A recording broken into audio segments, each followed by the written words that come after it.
जो सिलसिलो बंद कयो, गुम थियण जो सिलसिलो बंद कयो, क़ौमी कारकुनन खे आज़ाद कयो, क़ौमी कारकुनन खे आज़ाद कयो, मुंहिंजो देश सिंधु देश, तुंहिंजो रबर मुंहिंजो रबर, जीएम सैयद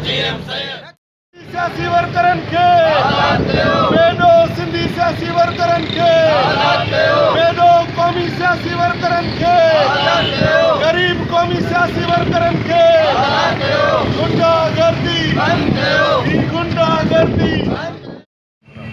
गुज़िरियल 20 सालनि खां हीअ रियासत त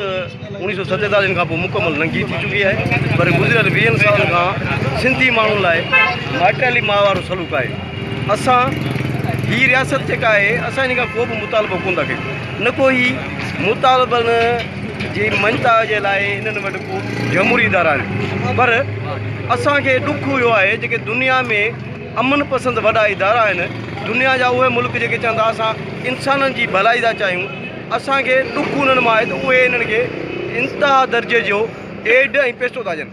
उन पैसे सां अॼु ताईं कॾहिं बि दहशतगर्दी ख़तमु न कई वई आहे। उन पैसे सां असांजा सिंधी माण्हू जा असांखे लाश ॾिना था वञनि, असांजा उहे सिंधी सपूत जेके पंहिंजे हक़ ऐं धरती जी ॻाल्हि कंदा उन्हनि खे खंभे गुम कयो थो वञे। 20 सालनि खां वठी सॼी सिंध मां क़ौमी कारकुननि जे राज चुकाई में खंभे गुम कयो पियो वञे।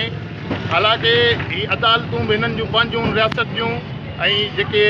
रियासती इदारा आहिनि उहे बि हिननि जा पंहिंजा आहिनि। उन जे बावजूद बि माना सॼी दुनिया में किथे बि अहिड़ो कानून न आहे जो माना जंहिं मुल्क जो को शहरी हुजे उनजे इन राज चुकाईअ में 6 महीना साल गुम कयो वञे। असांजो मुतालबो इहो आहे जेकॾहिं क़ौमी कारकुननि ॾोह कयो आहे, गुनाह कयो आहे, त उन्हनि खे अदालतुनि में पेश कयो वञे ऐं उन्हनि जा जेके केस आहिनि उहे दायर कया वञनि ऐं उन्हनि खे जेको आहे उन्हनि जा केस अदालतुनि में हलाया। मिसिंग पर्सन्स जी बाज़ियाबी लाइ उन्हनि जा वारिस वेठा आहिनि ऐं उन्हनि जी हिमायत कयूं था। उन सां गॾोगॾु हीउ जेको मुज़ाहिरो आहे सिंध जे अंदरि हिकिड़े अरसे खां वठी सियासी कारकुननि खे, समाजी कारकुननि खे, सहाफ़िन खे खुंबे ग़ाइब कयो पियो वञे, जेको बुनियादी इंसानी हक़नि जे ख़िलाफ़ु आहे, जेको ख़ुदि पाकिस्तान जे आइन ऐं कानून जे ख़िलाफ़ु आहे। पाकिस्तान जो आइन ऐं कानून पाकिस्तान जो हुक्मरान तबक़नि ठाहियो आहे ऐं उन मुताबिक़ कंहिं बि माण्हूअ ते को ॾोह आहे त तव्हां हुनखे गिरफ़्तार कयो, तव्हां हुनखे अदालत में पेश कयो, तव्हां हुन ते केस हलायो, उन ते केस साबित थिए, हुनखे सज़ा ॾियो।